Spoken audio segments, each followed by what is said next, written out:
Have you been ever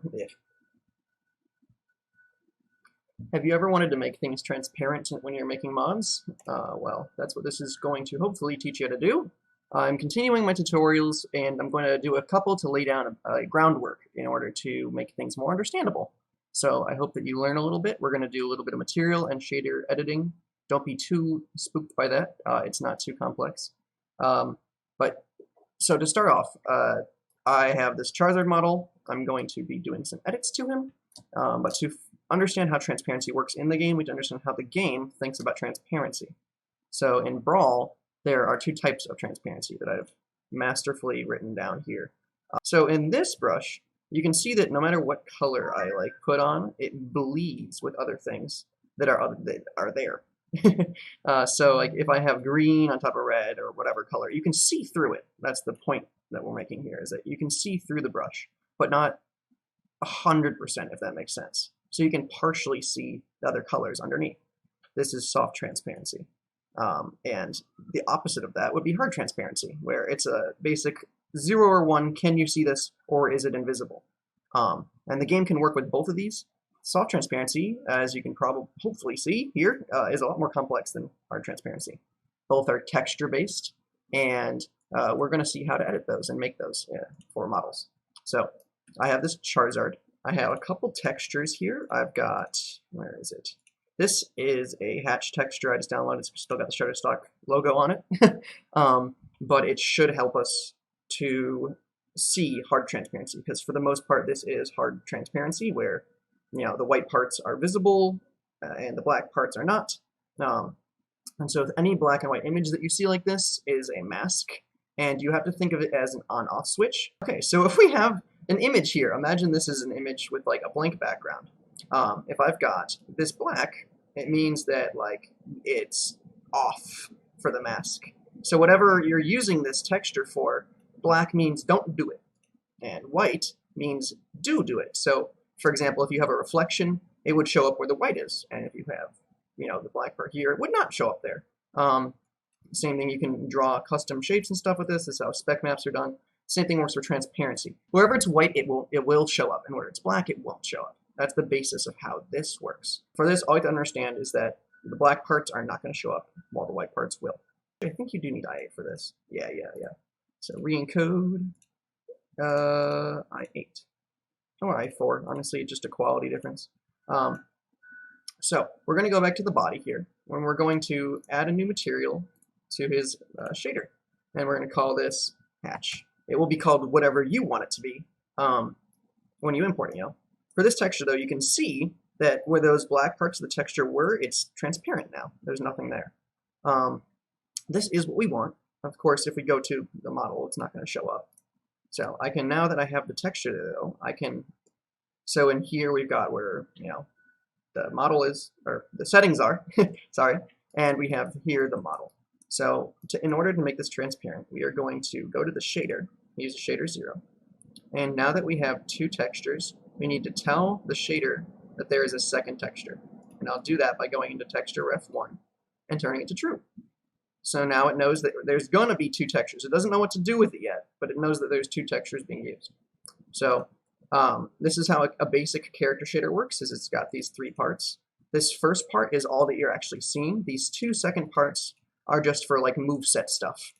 So if you're ever editing a character shader and you want to add more stages or more things, like we're going to do here, you just add new stage, and I'm going to put that in front of these two, because this should always come last. Whatever the character shader's last two things were, those should always be the last stages, unless for some reason it doesn't have these, but then flash effects won't work for movesets and stuff. Anyway, okay, so this little equation, I've gone over this in a bunch of, I think I've gone over this in my last video, and I have two images about it that I pass around, but it's the linear blend equation. You can look it up. It's an OpenGL equation that uses this little algebra bit here to show all the models in the game. All the models in the entire game use the same equation. You can actually change the functions of this equation. So this little plus where it says D plus, you can change it to a minus. And then there's other weird stuff, but we're not going to go over that because I don't even know what that means yet. But we want this thing to be transparent. We don't want to touch the color, though. So if you set D to output color, it means that whatever was happening here, whatever color got calculated in the first stage, and you can think of stages like steps, whatever got calculated there won't do anything. It just passes right on through like a train through the station. The alpha down here is where we're going to be working. But first, we need to have that texture being used because we're going to use this texture for the alpha.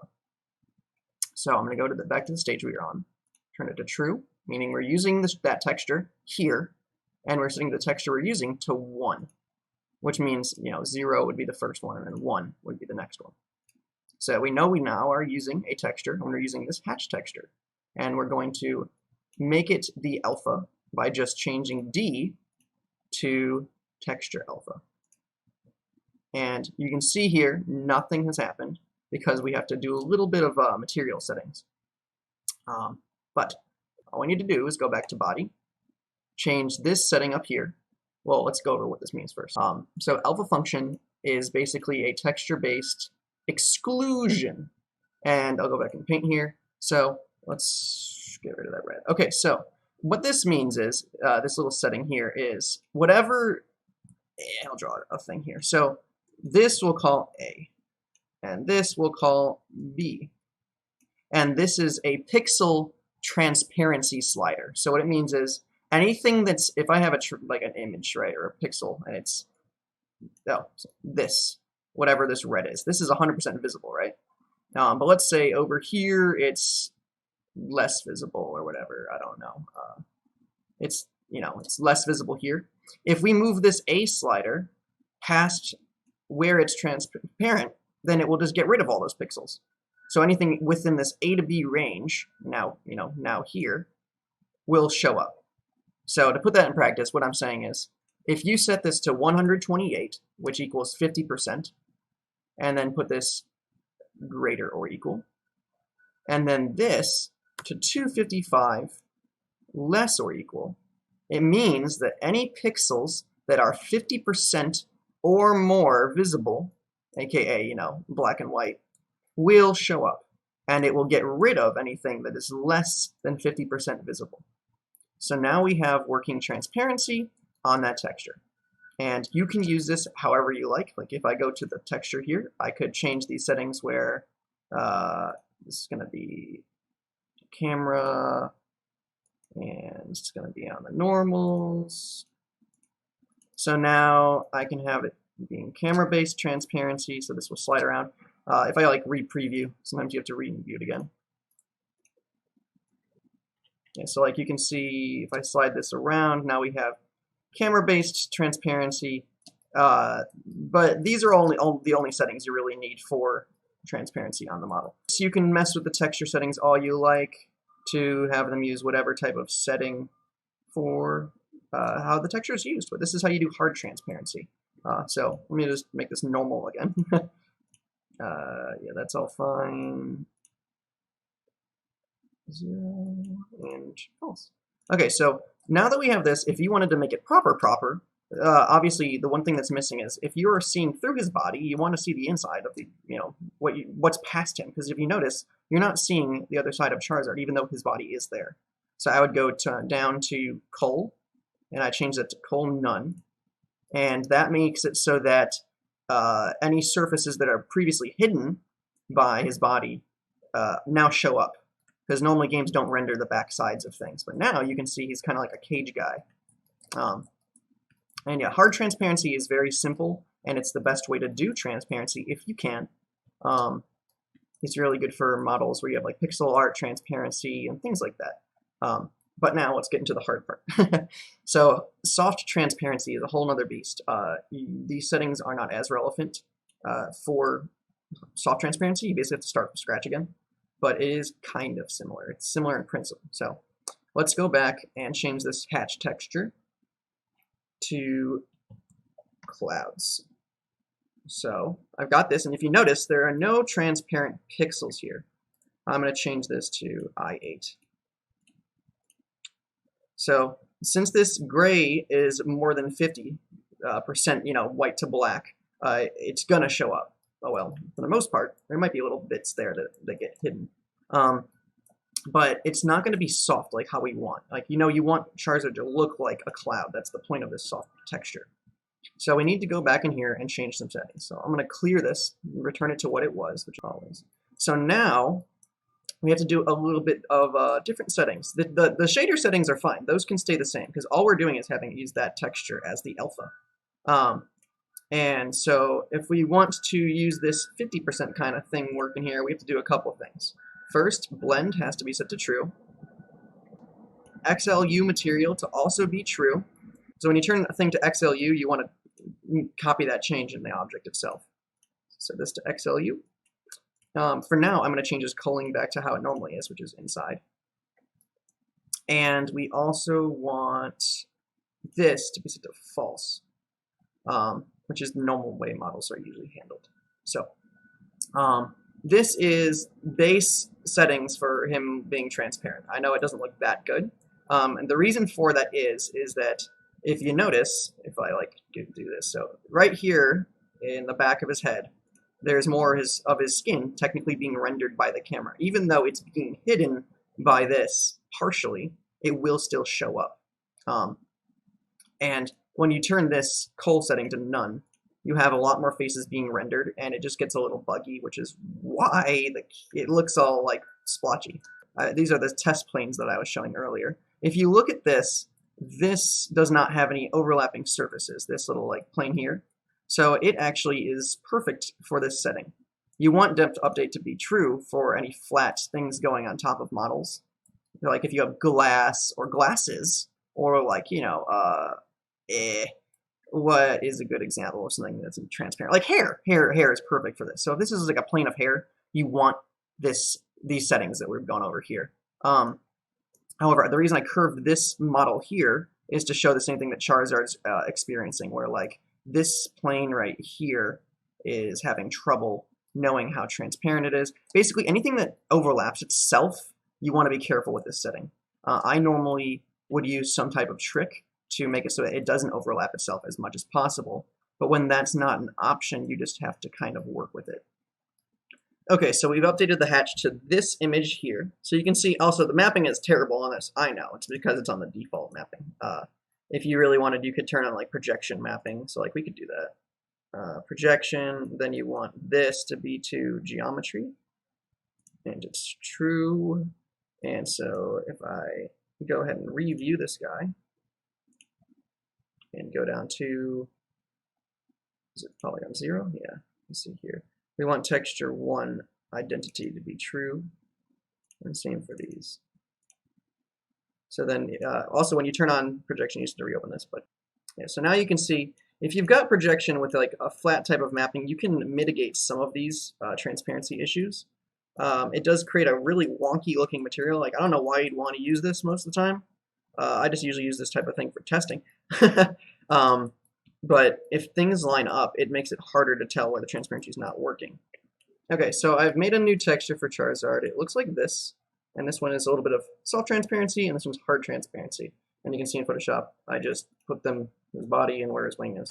So you can see this is what it looks like when we're actually looking at inside of the shader.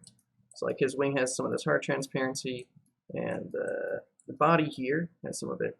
Well, the body has the hard transparency, my bad. Anyway, so what we can do with this is we can plan ahead. So like if I don't want this to show through, I can go to his body, and cull inside. So where this is now, if you have these soft transparency settings, it pretty much works fine, since none of the internal of the bodies are usually being rendered. But you can see a little bit here, I made a mistake and didn't make it 100% on that black part of the brush. But what I want to do is adjust this setting to raise it until we get rid of this invisibleness here. So let's try like 10. Okay, 60, 50, 28. Okay, that gets rid of them. But now if we do 128, this is going to be a lot more harsh. So like we can try 100, that still makes it show up. Basically the point here is that you just want it to raise this number until you cut it out exactly. So like if I try 110, that gets it. But yeah, usually you want to plan for these types of things. If you have an actually fully transparent model, I would usually recommend having like a environment texture. There we go. So what we did here was make it so that wherever the edge of his model is, he will show up. But only the edge. I know you're looking at this saying like, oh, that looks awful. Well, yeah, you're right. It does look awful, but that's why you can adjust the map. So go back to the textures, change alpha. Let's go and get something a little less harsh now. Let's see, what do we got to work with? Maybe this one from the dark character models. So make it so the top of his model is a little more seen because it's shifted down. So like, put this in. Whenever you replace the texture, you need to review him again. Yeah, so you can see like here, there's more of his model showing up. I can also change that transparency setting now that I'm using a different texture back to 1, which will show us a bit more of his model. There we go. So normally with edge lights, that's a better option of how to use transparency. Unless you know, for like ghosts or like glass characters or like aquatic characters like Water Mario or something like that. If you're having a complicated model, honestly, hard transparency is just so much easier to work with. If you really need that soft edge fall off, then you can use soft transparency, but it's not always the best thing. Okay, so something you can do to make this also work well with transparency is kind of the opposite, which gives it like a soft object edge. So what I mean by that is if I go in here and I replace the texture. So now replacing this with a texture that's a lot fuzzier, I just inverted the dark character's edge light. But using a fuzzier texture gives us a kind of like fade out on the edge look. And now this is biased towards the top of the model or bottom of the model because you can see that this is shifted down. So you can see at the top of his head, it's kind of cutting details towards the top, etc. What this is essentially used for is if you have a character, I have to change some of the settings to make this work fully, but ideally, this makes it so that the edge of your model is transparent. So like if I look this towards the ground, you can see that it's transparent on the edges and kind of has like a ghostly look to it. So I'm going to try to change some of the settings real quick to see if I can improve this. So now turning depth and update to false means that if you look at the model, the things behind it, like the edges, don't get hidden by the rest of the model anymore. So there are some bugs that can happen with this sometimes, but as far as models that affect the ground, you really can get a transparent edge of a model, which is cool because hiding the edge of a model can be hard to do sometimes, and this is not perfect, but a very nice way to have it. So you can see like on the edges of the wings, and makes it disappear. And if you look also, just something to point out, if you look right here, for example, you see this hard cut off bit of visibility where there's like a hard edge to how you can see it. This actually is not something you see in game. Brawlbox is just not as adept at rendering these transparency levels. It cuts off after a while bit.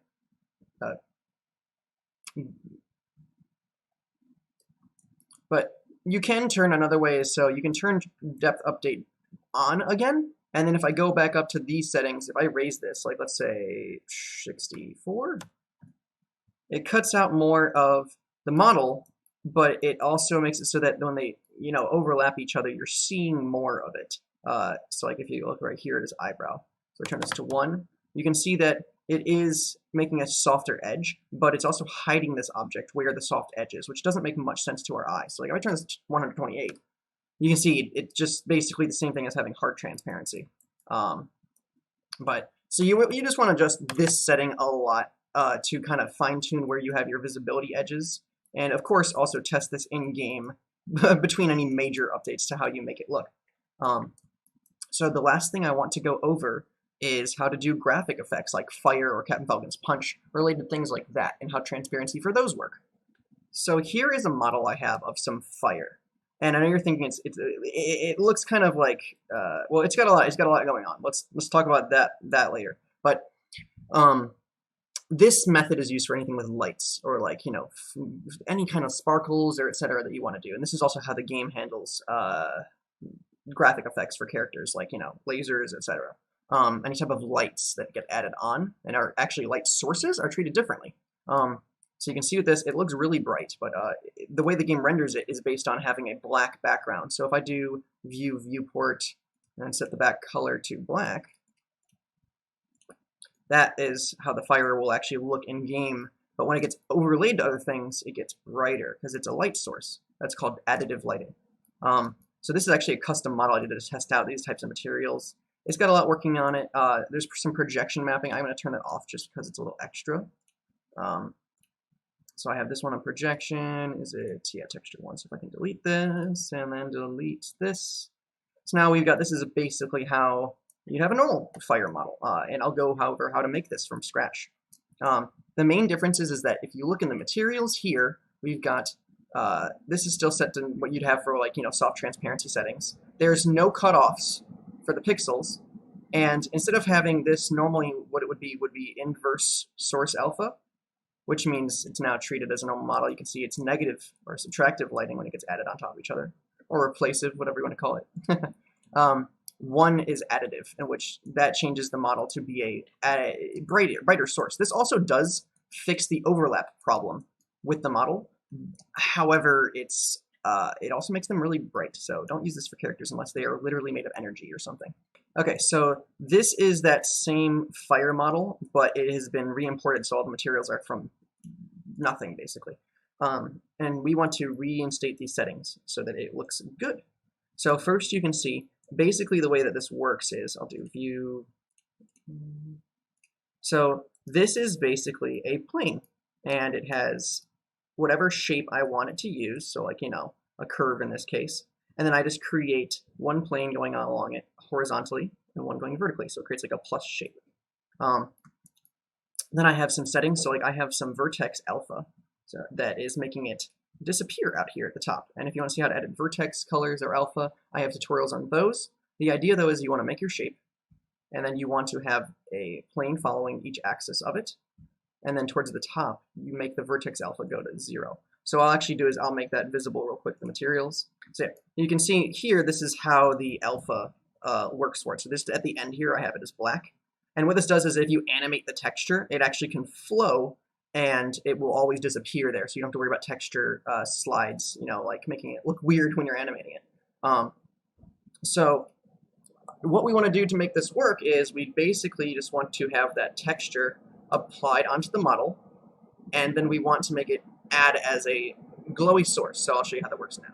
Okay, so first we want to go ahead and make this enable blend set to true so that we can blend the transparency, and that means that all enable blend means is that it has the ability to have soft transparency. We want this inverse source alpha to 1, which gives it additive lighting. And then we want to go down to XLU materials to true.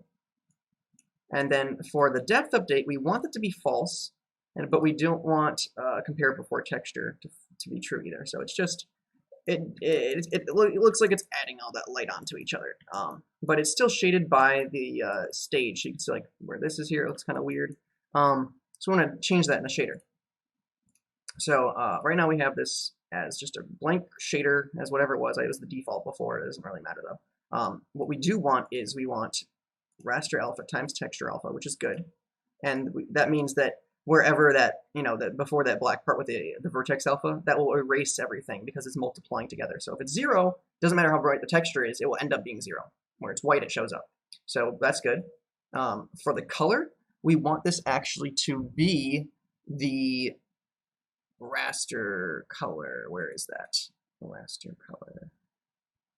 There we go. Just the raster color. And this can go multiplied by 1. So this is what we want for our setup. And obviously you have, your texture, and this is where you turn on the stage lighting or the raster color. Or, yeah, the raster color. So we have this ready to go. We just have to adjust some settings in the material. So this is where it gets kind of cool too.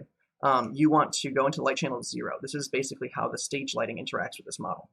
For any models that are using this method with the particle look, you want to have this ambient color set to 0, which means that when it is, if no lighting was hitting it, it would be literally black, which is how light works. If you don't have light, then light doesn't exist.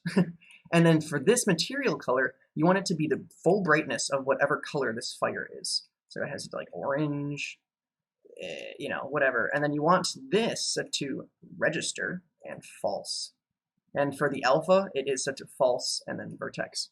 What this true false in each one of these means is is this lighting in the model going to interact with the stage, or is it just going to look at this? False for the color means that it doesn't matter what color the sky is, it's not going to affect the color of this fire, because light doesn't change color. And inside of alpha, we don't want the stage, we don't want the stage's alpha to work with it. Usually there's no such thing as stage alpha, but just in case, I just set it to false. And we want the vertex so that it disappears at the top here. And so now you can see after reopening it, it looks like we've got our model working here. We've got the fire showing up, and we've got this nice glowy orange boy.